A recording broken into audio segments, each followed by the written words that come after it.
大家好欢迎来到 Anne's Channel วันนี้นะคะแอนจะมาพูดถึงวิธีการใช้คำว่าปู้และคำว่าเหมยในภาษาจีนนะคะ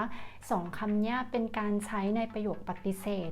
แต่ปู้กับเหมยนะคะจะใช้แทนกันไม่ได้เพราะฉะนั้นเนี่ยเราเนี่ยควรจะรู้ว่าเมื่อไหร่ที่จะต้องใช้คำว่าปู้และเมื่อไหร่ที่จะต้องใช้คำว่าเหมยค่ะ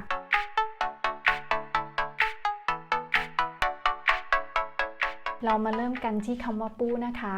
แบบแรกคำว่าปู้เนี่ยจะใช้ในการปฏิเสธในสิ่งที่เราเนี่ยไม่ต้องการทำหรือไม่ได้ตั้งใจทำในปัจจุบันหรือในอนาคตโครงสร้างประโยคของคำว่าปู้จะใช้ประธานนะคะและตามด้วยคำว่าปู้ตามด้วยกริยานะคะยกตัวอย่างเช่น我今天不喝酒我今天不喝酒จะแปลว่าวันนี้ฉันจะไม่ดื่มเบียร์หรืออีกประโยคนึงนะคะ老板明天不来老板明天不来พรุ่งนี้เจ้านายจะไม่มาอันนี้ก็จะเป็นแบบแรกนะคะย้ำนะคะจะใช้ในประโยคปัจจุบันและอนาคตค่ะส่วนคำว่าปู้ในแบบที่2นะคะจะเป็นการใช้แสดงการกระทำที่เป็นนิสัยของเรานะคะโครงสร้างประโยคนี้ก็จะเริ่มต้นด้วยประธานตามด้วยคำว่าปู้ตามด้วยคำกริยาและตามด้วยกรรมยกตัวอย่างเช่น我不吃肉我不吃肉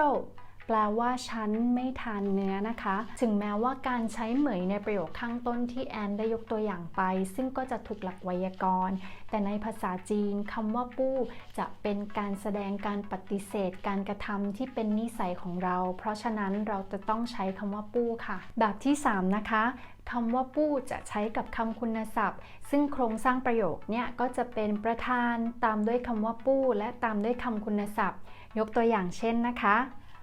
我不饿我不饿แปลว่าฉันไม่หิวหรือว่า你不胖你不胖แปลว่าเธอไม่อ้วนเพราะฉะนั้นเนี่ยจำไว้นะคะคำว่าปู้จะใช้กับคำคุณศัพท์ค่ะส่วนแบบสุดท้ายในการใช้คำว่าปู้เราจะใช้ปู้ในประโยคคำถามซึ่งจะแบ่งออกเป็น2แบบแรกการใช้ปู้ในคำถามที่เราเนี่ยจะต้องการคำตอบว่าใช่หรือไม่ใช่โครงสร้างประโยคนี้ก็จะเป็นประธานตามด้วยกริยาและตามด้วยคำว่าปู้และก็ตามด้วยกริยาตัวเดิมและก็ตามด้วยกรรมนะคะยกตัวอย่างเช่น你爱不爱我你爱不爱我ก็จะแปลว่าเธอรักหรือไม่รักฉันนั่นเองค่ะส่วนปู้แบบที่2ในการใช้ในประโยคคำถามเราจะวางคำว่าปู้ไว้ท้ายประโยคเป็นการใช้เพื่อขออนุมัติหรือขอความยินยอมยกตัวอย่างเช่น我们去吃饭好不好我们去吃饭好不好แปลว่าเราไปทานข้าวกันโอเคไหมหรือ我们走吧好不好我们走吧好不好เราไปกันเถอะโอเคประมาณนี้ค่ะนี่ก็คือวิธีการใช้คำว่าปู้ในภาษาจีนนะคะ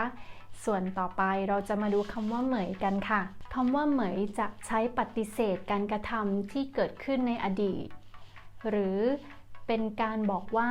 สิ่งนั้นยังไม่ได้เกิดขึ้นค่ะโครงสร้างของประโยคจะเริ่มด้วยประธานตามด้วยคำว่าเหมยหรือเหมยโหยตามด้วยกริยาและตามด้วยกรรมยกตัวอย่างเช่น我昨天没喝酒我昨天没喝酒แปลว่าเมื่อวานนี้ฉันไม่ได้ดื่มเบียร์และคำว่าเหมยจะใช้กับคำว่าโหยในการปฏิเสธเท่านั้นนะคะเราจะไม่ใช้คำว่าปู้และตามด้วยคำว่าโหยค่ะ